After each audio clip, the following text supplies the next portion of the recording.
Can you give us an update on the president's plans for his tariff agenda? He spoke a lot about this yesterday, and there's a couple of dates coming up that he's spoken to. Number one, February 1st, he's alluded to both the potential for tariffs for Canada and Mexico, but also China to take effect on those days.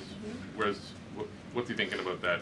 Yeah. Should those countries expect that? Again, he was asked and answered this question this past weekend when he took a lot of questions from the press, and he said that the February 1st date for Canada and Mexico still holds. What about the China 10% tariff that he also had mused about last Tuesday going into effect on the same day? Yeah, the president has said that he is very much still considering that for February 1st. Separately, yesterday he talked also about sectoral tariffs on, for instance, pharmaceuticals as well as semiconductor computer chips. He talked about steel, aluminum, and copper. What's the timeline on those?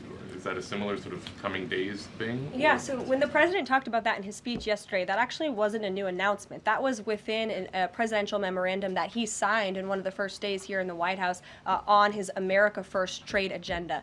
So there's more details on those tariffs in there. As far as a date, I don't have a specific date to read out to you, but the president is committed to implementing tariffs effectively, just like he did in his first term. And finally, he also was asked on the plane when he gaggled about the potential for a universal tariff. He was asked maybe about 2.5%. Yeah. There was a report about that. He said he wanted much bigger than that. Should we understand that these tariffs would add up?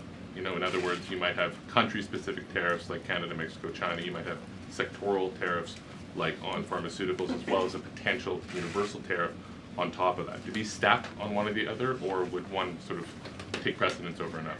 All I can point you to is what the president has said on this front. The February 1st date for Canada and Mexico, also the China tariff that he has discussed. He rejected the 2.5% tariff. He said that was a little bit too low. He wants it to be higher. I'll leave it to him to make any decisions on that front. Yeah.